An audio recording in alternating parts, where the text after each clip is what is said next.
So guys, today we're going to speak about different kinds of students, and we're going to categorize them. We're going to give them some characteristics, and then we're going to find some solutions how we can manage this kind of classes where we have different kinds of students. All right, so let me go to our lovely whiteboard.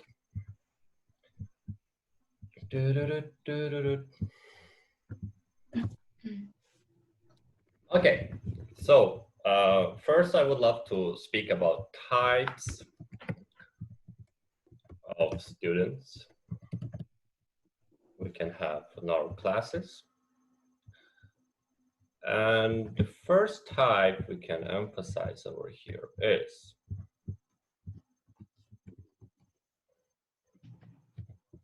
anxious. So you might think that already from the name that anxious students, they are always worried about mistakes, about making any mistake. And that's why it causes low fluency.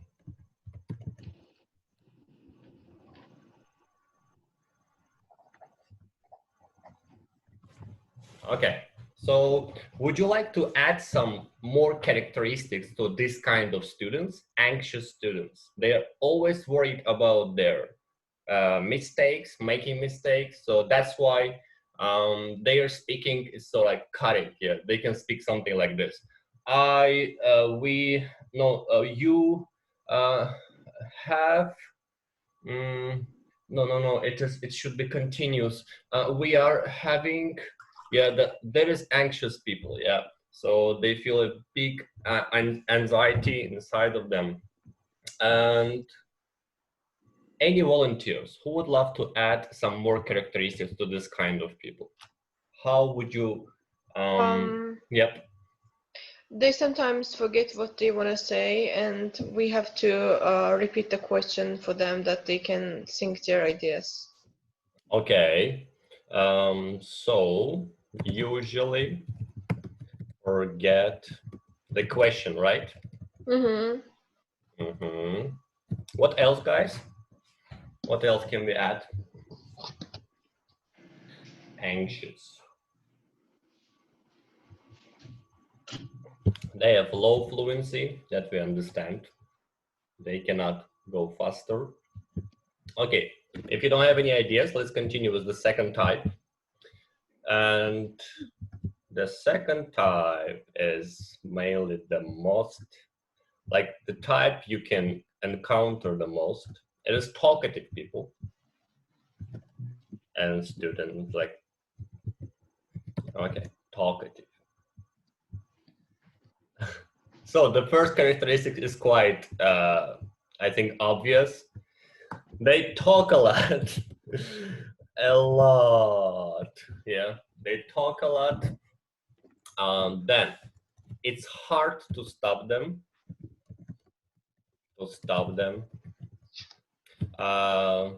They go off topic most of time.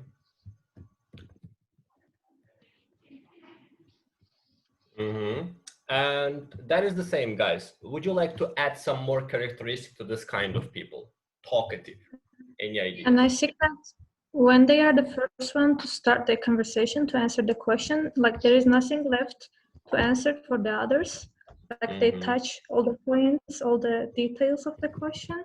So they touch all the points of the question.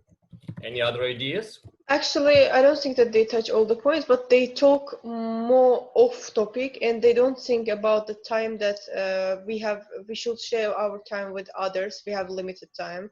They just speak, and they don't just wanna stop. Okay, they just speak. So then we will take this And I have one more type to add this characteristic, okay? So we will just take it and we'll add it to another type.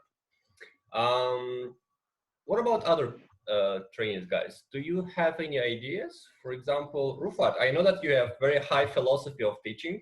Maybe you would love to add some philosophy to this type.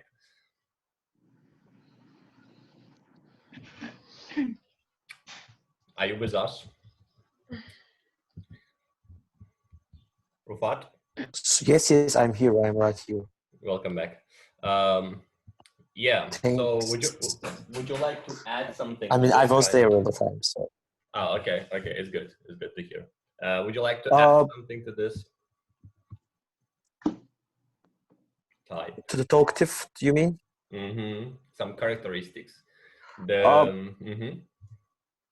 Yeah, I don't know. I could add something, but I guess it's not proper for the every talkative students. But some of them has the characteristics of the show offing, so like kinda show offy. I don't know how to say it. They're always showing off that. Yeah, I can speak fast. Yeah, I can answer this question the best. Yeah, so they're trying to show off. Okay. All right, let's continue. Let's just point this as well, like this. All right. And also we need to keep some place, guys. Give me a second. We need to keep some place for the solution. Okay, let's put it here. The next type is silent students. Let me add it here.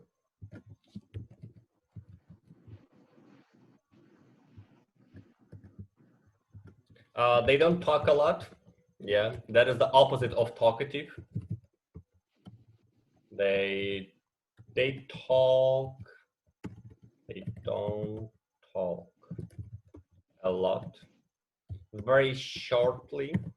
Yeah, so their answers are usually very short. And what else we can add there? It seems that sometimes they have ideas, sometimes they don't have ideas, and the teacher have to push them to speak. Mm-hmm. Need to push, let's say. We need to push them to speak, okay. Any other ideas, guys?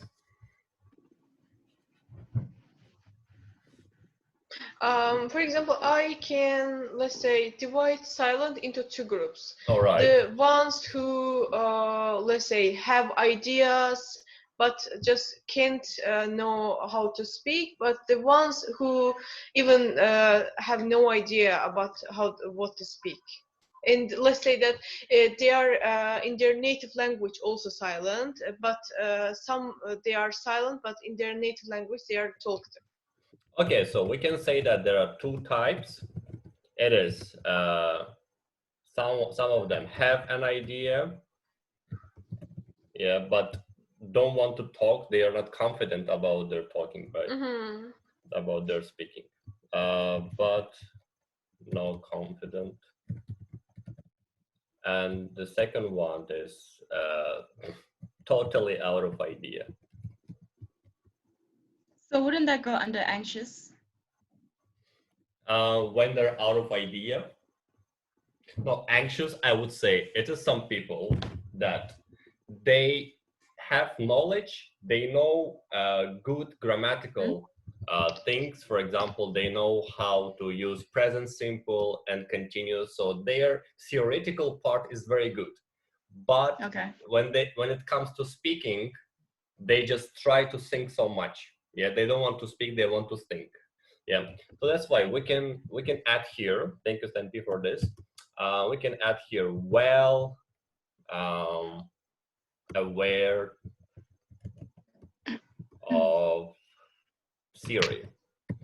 So in theory they're good, but when it comes to speaking, we have to work with them. All right, so silent, two types. Let me also add it. Totally out of idea.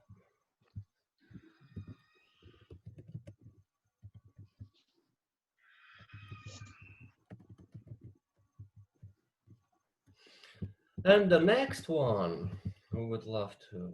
The next one is what I call professors. But I don't really have, do I have place here? Okay. So guys, we have 6 types here, 5 more. We can discuss these ones and then go to 2 more types, is professors and yes man. Let me just suggest my solutions, which we can use to work with this kind of students. Okay, anxious. First, we have to find their comfort zone, because mainly this kind of people, they're afraid of having mistakes in front of teacher or in front of other people. So that's why with this kind of people, we have to be very careful. We have to try to touch their comfort zone and build our questions inside of this comfort zone. When you see already from the first look that this person is anxious about speaking, then you can start asking simple questions. Very simple. So here we come to the question, do we need to ask the questions which were given? No, it's all about your own style. If you see that some person is anxious and worried about speaking, try to start from simple questions. Okay, and then about feedbacking. When we feedback this kind of people so much, then they get even more worried about their speaking. Just imagine some person is speaking and like, it should be continuous. We are having, and you're like, no, it's not continuous. It's simple. You're speaking right. And you're like, yeah. And then he has some infarct, and yeah, we wouldn't like to have this kind of things. So that's why less feedbacks and more rewarding. Try to say them, good job. That was great. Continue. And other nice words. Yeah. But it doesn't mean that if you have heard some mistake that they've made, you don't need to feedback them immediately. Yeah, you can write it. So that's why we come to the point that whenever you have conversation, guys, it's recommendable to have a piece of paper next to you. Why? To write feedbacks, to note feedbacks. Okay, so that's why. The points we have: find their comfort zone, ask simple questions, start with simple questions, and then go to the questions you need to ask in this conversation. Then try to give them less feedback, but more rewarding, like good job, appreciation, yeah, great, you did well, well done. And with this, they see that, oh my God, I can speak, yeah, I can continue. Okay, would you like to add something more?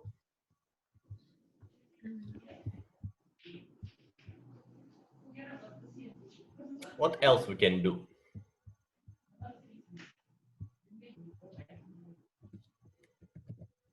At some point, maybe the personal talk after this conversation could be useful.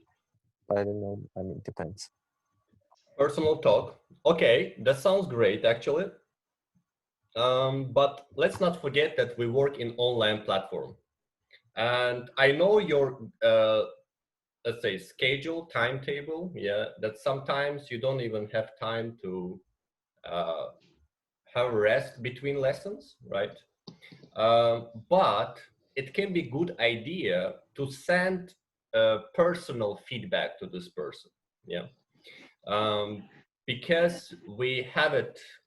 You can take their emails, for example, yeah, or you can create some networking, yeah, of your students you have, and you can just send personal feedbacking. That can be the solution.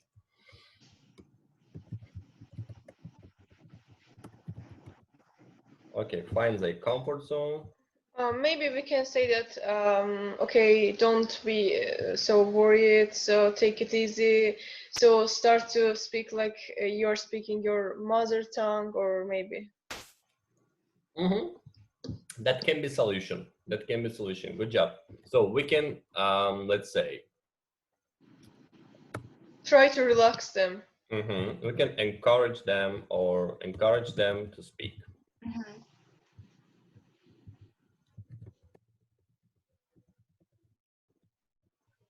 Then we have here, ask simple questions. Yeah, by asking simple questions, guys, I mean that you also can combine it with some personal questions. For example, what do you like doing? Or what are your hobbies? And so on. So, and these questions are also very good because you have to find their comfort zone, but you cannot find their comfort zone without asking and knowing more about this person. So that's why I try to get to know this person closer. And less feedbacks, more rewarding. Okay, so here we have a solution for this. Now let's continue with talkative. Well, my personal solution for this kind of people is to set some limits. So you can limit their speaking time. How? It doesn't mean that before this person speaks, you have to say, you have 5 minutes, start now. No, it doesn't work like this, yeah? You can just emphasize it with words. For example, first time you see that some, let's say, Nargis speaks so much. So you write on your note, talkative Nargis. And next time, when it's the second round of this, then you say, okay, Nargis, so shortly, what do you think about this? Yeah, so I said shortly, yeah. So with that, I emphasize that, try to be short, yeah, but I didn't tell her that she's talking. Or you can say, in a nutshell, or you can say, all right, in 2 words, what do you think about it? Okay, or the best you can do, you can set this limit for all, yeah? You can say, okay, guys, the next question, let's try to speak shortly, yeah? Or you can just say, let's try to give time for other people to speak. And then, because you know that in this group, we have one person, and this person is quite talkative. All right, so limit their speaking time by words like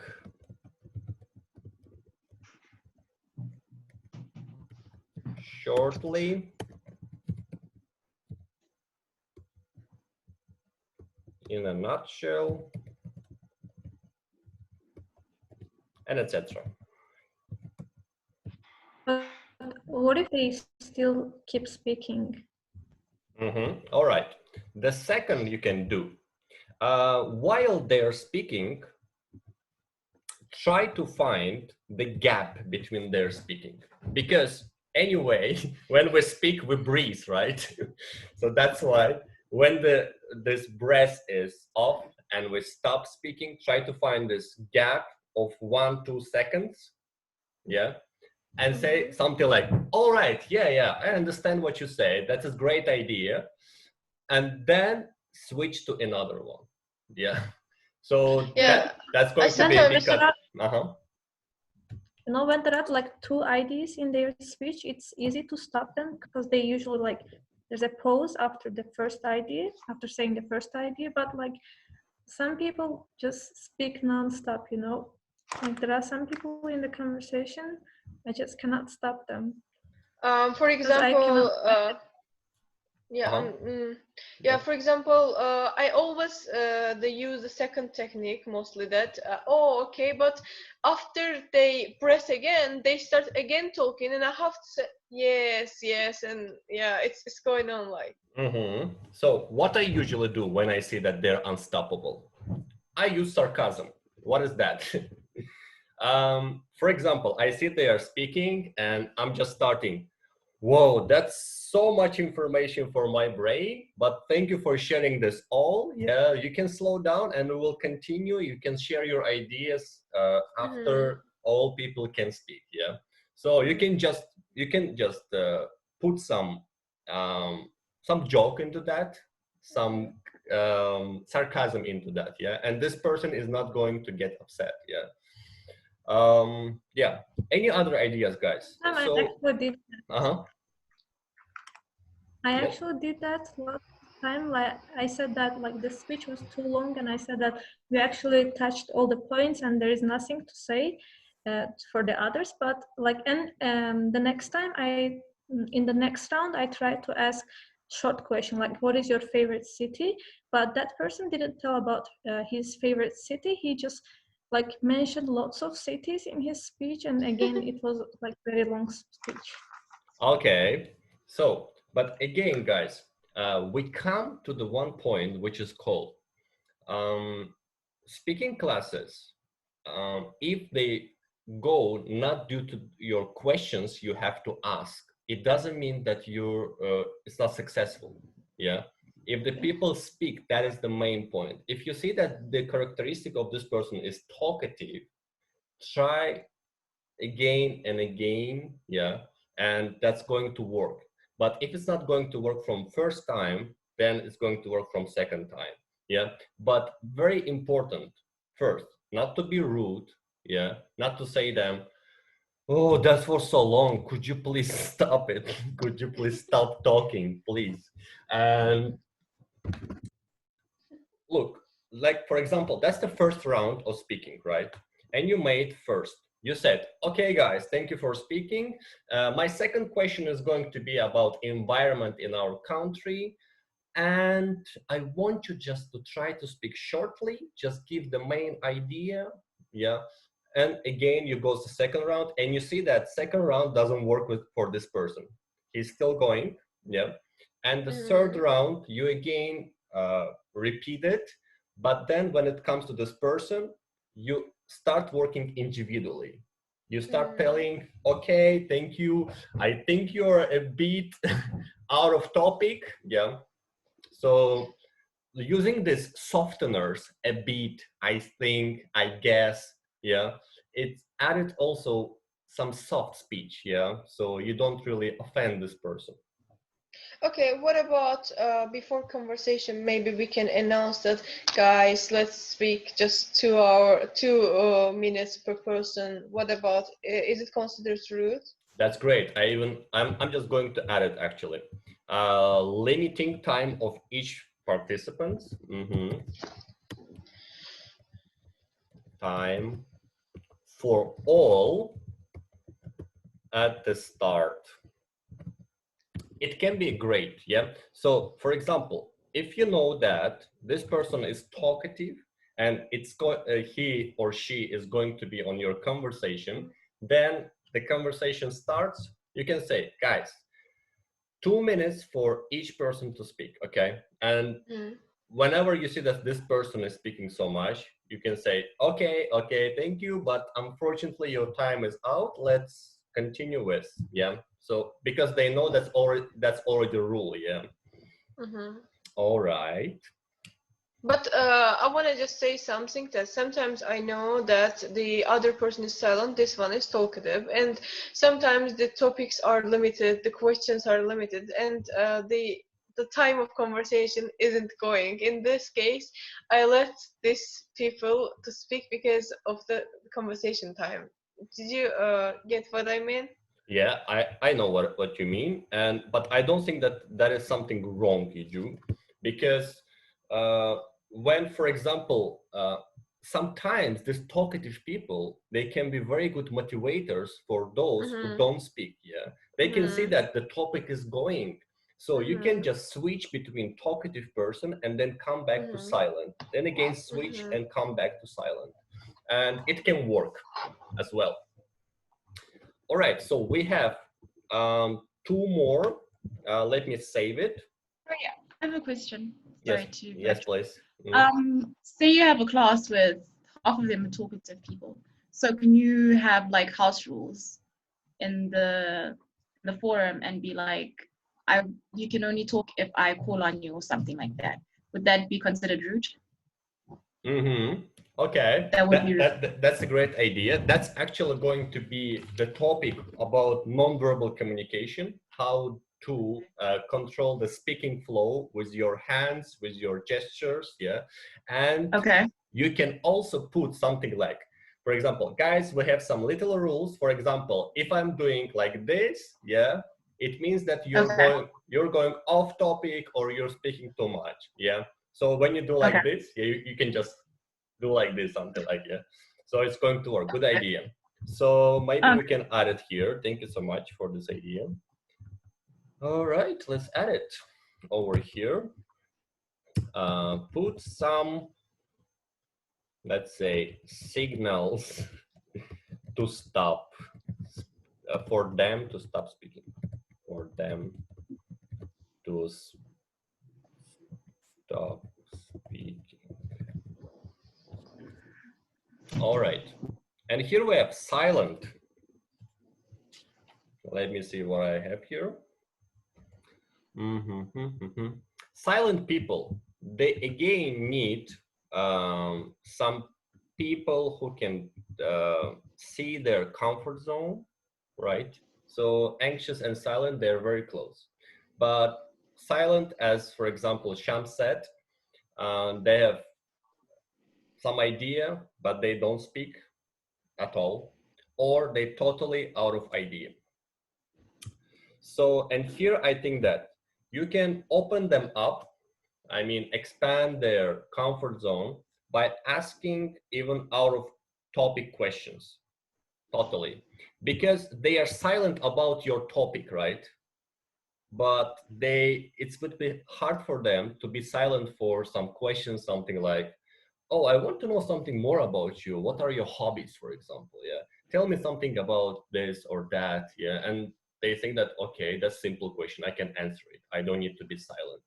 And with that, you just actually open up their speaking, and they see that, wow, so I was speaking about the simple things, and unconsciously they are start speaking about your topic. So ask off-topic questions. Then what I have here, and for example, anxious people, they need to be rewarded for everything they say, for example, yeah, because they know a lot of things, they know a lot of theory, but they don't know how to start speaking. But silent people, maybe they don't know something, but they can tell you something very shortly, yeah. And you understand that it's short, but you have to appreciate them for this. Appreciate them for little things. For example, you can ask, what do you think about our environment? And you're like, our environment is polluted. And you're like, yeah, you're very into the point, and you just don't touch them. Polluted, thank you for this idea. And you continue with that, and what do you think about the pollution? Next person.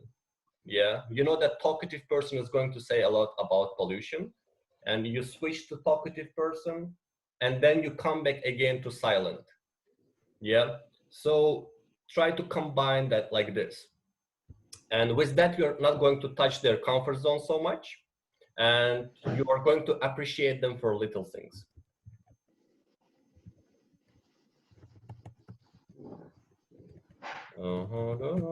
Appreciate for little things, or even little tries.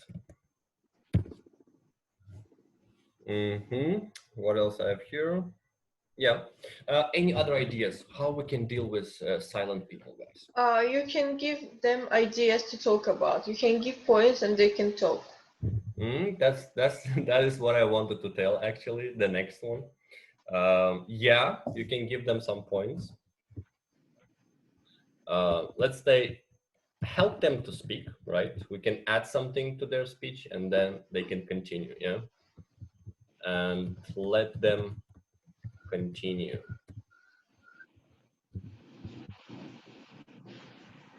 All right, let me save it. And then let's continue with other types. Let me delete this one, this one, this one, this one. And another two types we have. Professors. Let me find it. What's wrong? Professors. Just a moment, guys.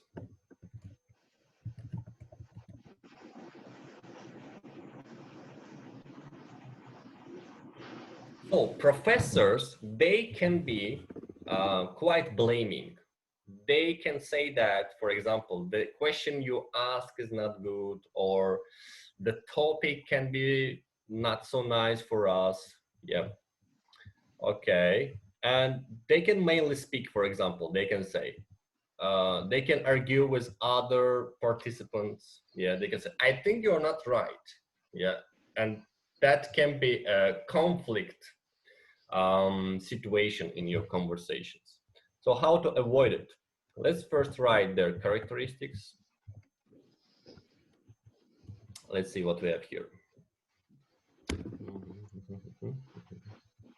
Okay, so they are blaming.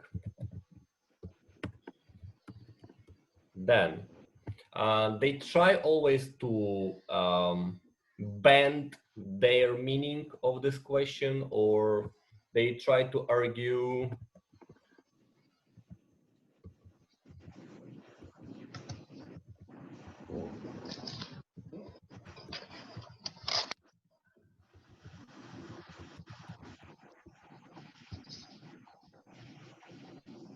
Okay, what else we can add to their characteristics, to professors? They try to find the mistakes of teachers sometimes. Try to find teachers' mistakes. Good. Anything else?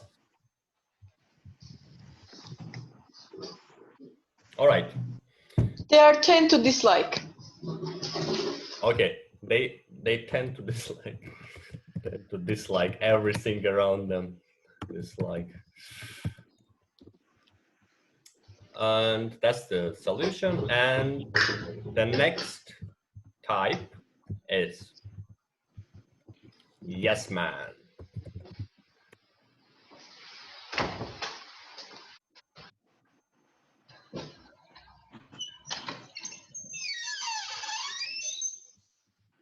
So as you can understand from the name of this type, they always say yes. So mainly 4 yes/no questions. And usually we have yes/no questions. They answer yes or no only. And in other, let's say, points, when they continue even their yes/no, they are short. They speak shortly. Okay. And any other characteristic, guys, you would love to add to yes man? All right. Then let's continue finding some solutions. Professors. These are my solutions, and then you can add your solutions. So they try to find teacher's mistake.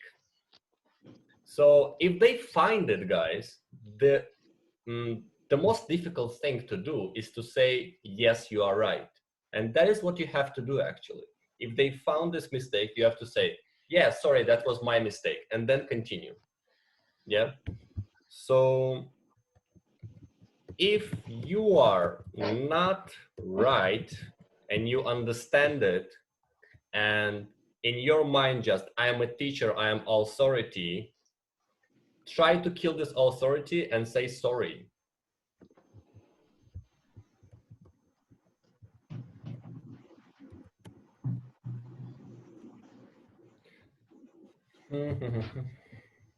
Then, professor, they are trying to ask a lot of questions in order to find some mistake, or they just like asking a lot of questions.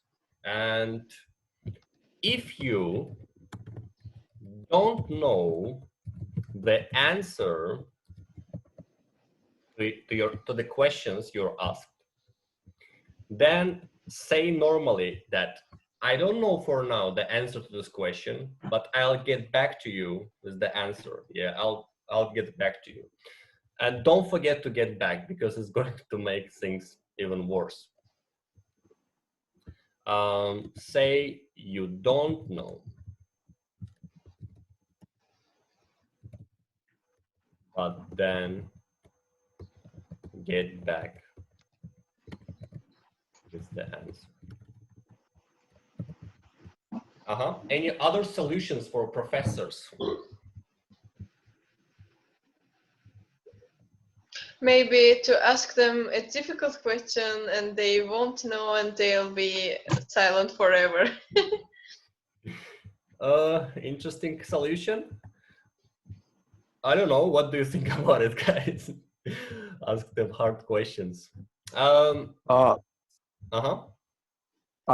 have a bit different point, like not to the direct point to regarding the asking a hard question, but maybe I can ask him.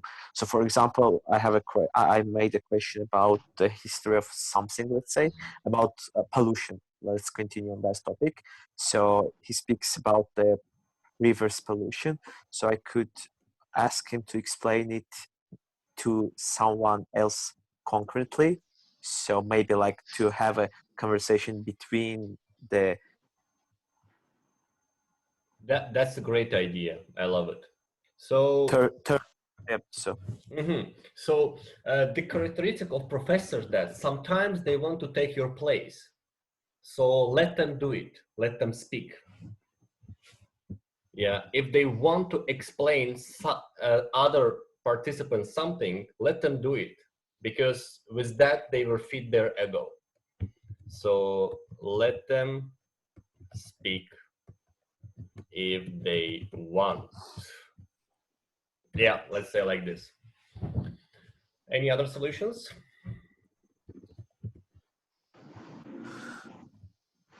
No. Okay. Then we have yes, man. And here I have just one solution for you. That is what I use. I try to find some question behind yes or no. Find a question behind their yes.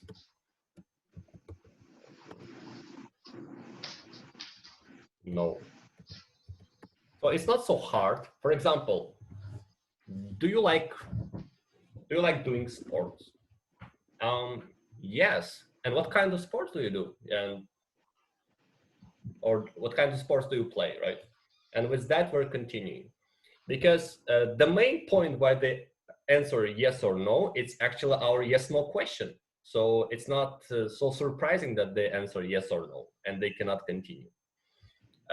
That's why sometimes we can also direct them.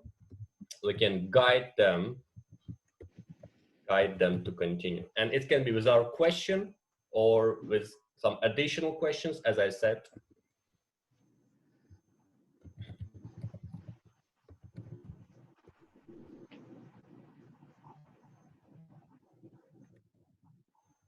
Okay. Now, would you like to add one more type? Because I don't know much about your experience. That is what I took from my experience. Yeah. My question is mainly about what kind of students do you face the most in your classes? You can say from this list, and also you can say, but I have also one type that you don't have here. Could you please add it? Okay, let's start with Lila. Okay, I actually like nothing comes to my mind right now, but I can say that I haven't seen professors in our conversation classes. Like there was not a negative attitude towards us so far, at least towards me. Okay, so let me see what we have here. Okay, and let's continue with Rufat. I have nothing to add as well because I mean yesterday was my only second class, so I've met only 4 students. So there were only 5 types. So I've never ever like mathematically had the chance to have more types. So, but yes, I love that I've never seen the professor kind of attitude. Maybe. So I just had the idea that one person can have different elements from the different types. So it's not necessarily person is the full 100% professor. So at some point he can be the professor. At some point he can be talkative. So there could be some mixture of it. So, but I've never seen the professor type of attitude. But mostly I guess I've seen yes man approach, or most likely yes man approach, or the silent student. All right, thank you. Let's continue with Shams. Actually, I don't know it's a type or not, and I have faced the students who try to learn everything, every word, and ask for the translation of everything or synonyms of everything, but we don't have time for these things. I don't call them professor because they don't blame or argue. They just try to learn, and they're not talking. They ask, yeah, well, please say this word, please write this word, please explain also this thing, and yeah, so on. I had a student when I was teaching for the beginner that they were asking the 3 or 4 synonyms of every word and try to learn everything, but it was impossible. Yeah, we can say the kind of professors, they're not blaming, yes, but they're asking so many questions. All right, with that maybe you have to think some techniques to explain things fast, but it is really hard, I understand it. Or you can just say, thank you for your question, I'm going to write it, and at the end of conversation we're going to speak about it. Yeah, you just and direct some my students in online classes, I explain the word and they write, and where I'm waiting for the answer and they're just writing, and it takes time. All right, okay, understand. Thank you, Shams, for sharing that. Let's continue with Sambi. I haven't started any classes yet, so I haven't experienced any of these students. So I don't have anything to say or input. All right, but let's say, what kind of students have you faced the most up to now?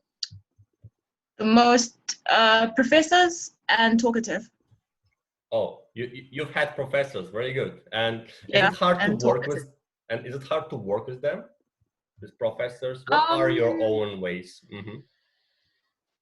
With professors, sometimes it's depending on what you're doing. It's hard to work with them. But if it's like an interactive class or activity, it's great to work with talkative and professors because they do come up with ideas and they are willing to do the activity. Then if it's something where you have to talk and they have to listen, more like a traditional teaching setup, then it's quite challenging because then they always have something to say, or they know better than the last person. Yeah. Okay, thank you, Sandy, for sharing your experience. Let's continue with Parvana.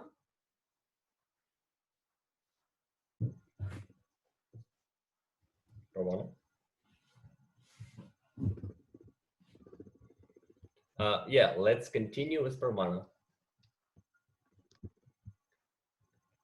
Yeah. Uh-huh. Actually, I have nothing to add to this group. All right. Students, I have encountered some of them, and I guess it covers most of the students types. Okay, thank you. Thank you, Pravana. And we have a lot of different ways how to expand students speaking, yeah, and how to guide them. For example, I will tell you about my own way how I was doing that.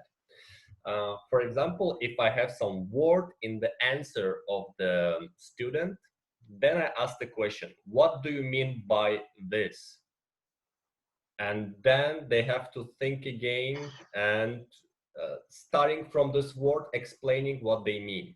Yeah, and I used to work in one courses and the students were calling me, what do you mean by something like this? They were calling me, what do you mean by teacher? Because I was asking this question so many times. Yeah, for example, I say, how are you today? And like, normal. What do you mean by normal? What is normal for you? Could you please explain it? And that was a bit challenging, yeah, as I understood then. It's not going to work every time, but it can work for people who would love to explain some points of their answers. Now, how to open up the comfort zone of all group.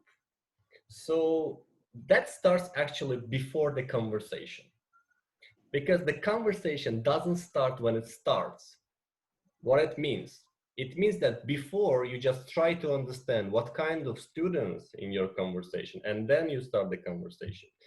So, and before starting your conversation, you have to try to connect your interests to students' interest, or connect 2 or 3 students' interest.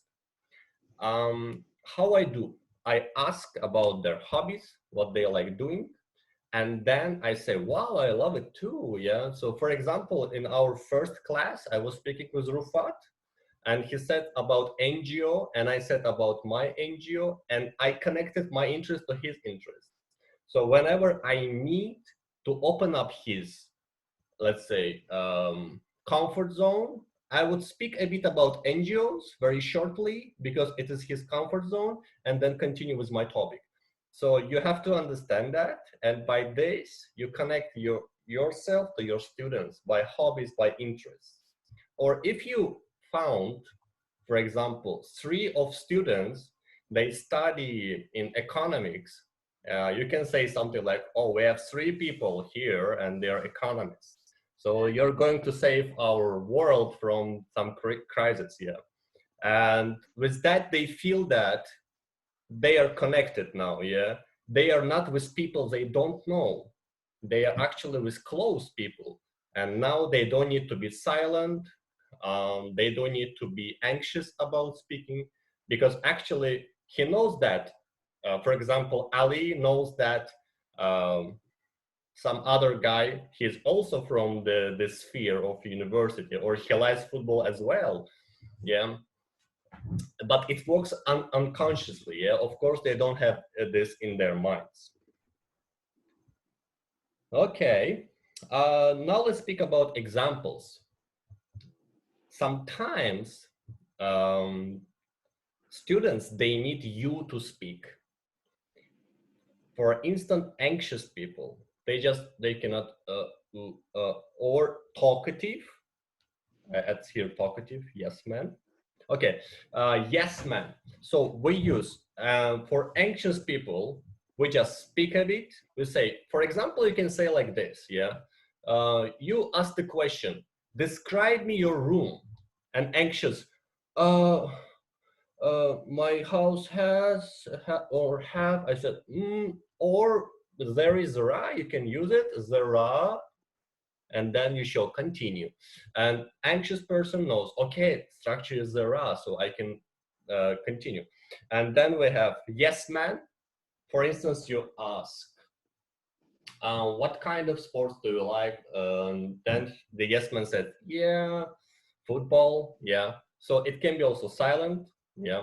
And the answer is quite short, yeah. And then you example, yeah, you just add some of your example. You say about your activities that you do, and then they say, oh, I can say something like this, which teacher said. So I can continue and then I can add something more to this question.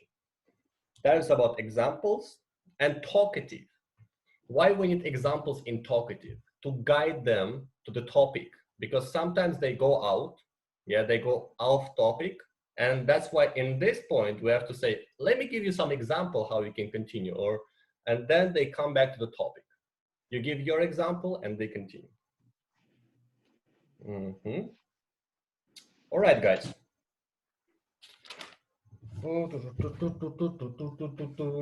But the main point that you have to do, and it works better, your group feels more out of the comfort zone when you show that you're not a teacher.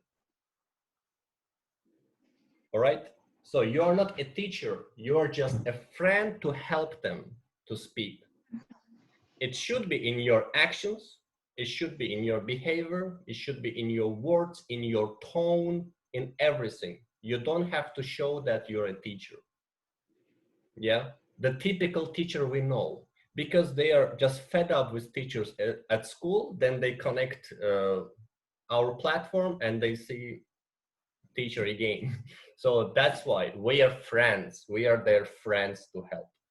You can say it before starting conversation. You can say, hey guys, I'm just here to help you. Yeah, so I'm just here to try to, I don't know, figure out how to help you to speak more. Yeah, how to speak, like to say more words. I don't know, structure sentences. Yeah. All right. So I would just love to ask you a question, and you can just shortly tell me what is your idea of a typical teacher. Let's start with Sambi. Oh, typical. Typical teacher. Usually from my experience, they've been pretty chilled, very laid back, very clever, I guess. Yeah, because that's their degree. But yeah, they're very chill, very laid back. Nothing formal. Yeah, those are the teachers I've encountered. I've only encountered one formal teacher. So yeah, very informal. That's the word. Yeah. All right, thank you. Let's continue with Leila. Leila, what's your idea of a typical teacher? Like, from my personal experiences, I have actually seen mainly two kinds of teachers. Like, first ones were more serious and like you cannot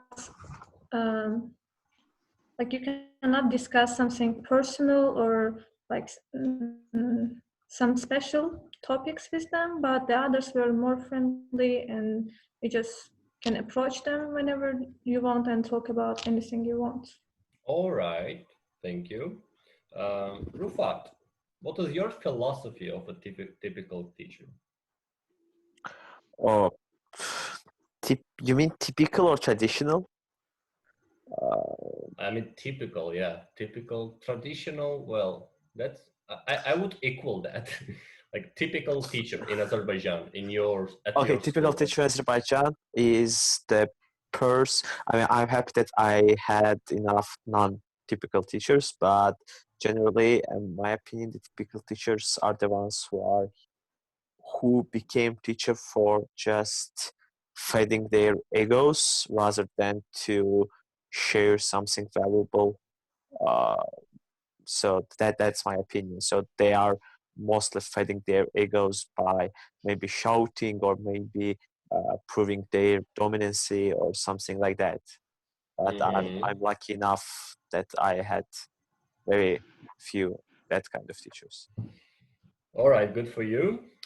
Shams, what is your idea of a typical teacher? If I guess that were mean the bad teacher, let's say, not the one who wanna teach, who wanna share new things. Okay, in Azerbaijan, the typical teacher don't ask for the opinion of students. They just ask the theories of the books, and they just, for example, I have many teachers like that.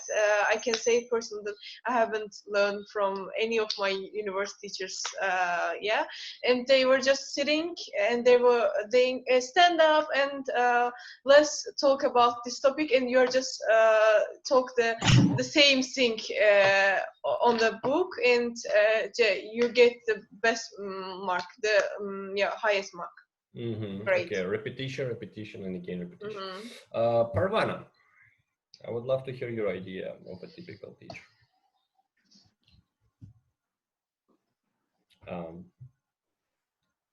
Parvana, can you hear me? Yes. Yeah. Yeah. What's your idea of a typical teacher? Actually, I would like to say how typical teachers should be.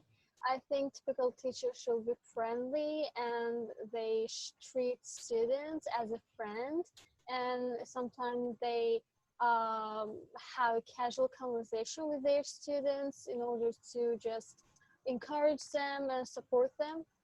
That's all. All right. You a bit, yeah, you went to the other point. Yeah, like typical teacher. And what about the extra things that should we have not to be a typical teacher, let's say? Do we need to have some extra things, or being typical teacher is enough? Extra, I guess sometimes teachers should be strict in some situations Mm-hmm. to just manage the class. All right. Good opinion. Thank you. So, as I told you guys, anyway, typical teacher or non-formal, informal, we don't pose ourselves as as a teacher itself. Yeah.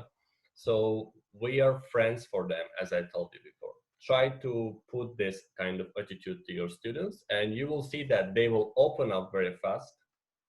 You will see that you're going to have less silent people. They're going to speak, yeah, because they know you. They know that you're not going to be strict on that, yeah. But also in the further topics, we're going to speak about the roles of teacher, and we're going to say that when it is good to be strict, when it is not. Okay, that's all for today. Do you have any questions about this training? Nope. I have a question actually. Yes, please. Okay, so we said that there are silent students, and on the other hand, there are talkative students. And we know that the talkative ones want to talk a lot. So when we deal with the, and we need to spend, let's say, more time with the silent students and anxious students to encourage them to speak. So, and I feel like sometimes the talkative ones are getting bored because of this situation. So they want their turn to come. So what should we do in this situation? Okay, so speaking about turns, anyway, you know the turn and you go the circle, speaking circle, which is coming, yeah. Yes. But whenever you see that talkative person, it's all about watching them, yeah. Whenever you feel that talkative person is getting bored, you can come back to him and then continue your circle, yeah. So that's why it's all about managing the flow of speaking, the speaking flow. And it is more about I also switching. feel like it's not fair. It's not fair I to also go out of think that. it's not fair. No, for the silent and anxious ones, because you don't spend enough time with them, because you also need to encourage them to speak. Yeah, that makes sense. So that's why maybe you can switch to talkative one, but try to make it short. Yeah. So for example, could you say just 1-2 sentences? Yeah, limit their speaking and come back. Yeah.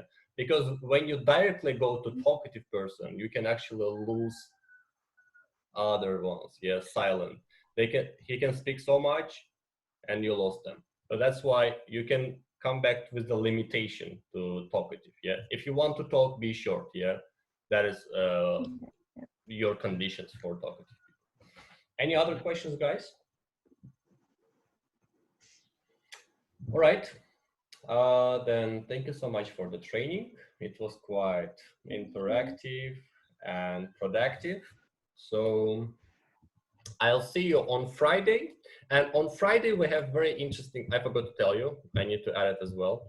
On Friday, we're going to have simulation. Now, I'm going to send here one file. You can see it now, just a moment. Yeah, can you see it? This file? Yeah. Yes. That is the planning of your conversation for next training. We're going to have simulation. The simulation is going to be about that, about this speaking. You're going just to prepare. Each participant is going to have 10 minutes maximum to hold and organize your speaking, ask questions from us. I'm going to participate as well. Our goal is going to be different types of students. Okay, so before, for example, let's say Leila will start, and I will send to the chat the roles of each participant. Yeah, for example, Sam be talkative, Rufat silent, and you will know that, okay, for this round, we have these roles. Yeah, so we're going to challenge ourselves a bit next training, okay? So that's why you can download it now. I will keep the meeting open, so 5 minutes maximum, so you can download it. And that's all, guys. So thank you so much for the training, and I'll see you on Friday. Have a good day. Bye, everyone. Bye. Bye. Don't forget to download it. Okay. Bye. Bye-bye.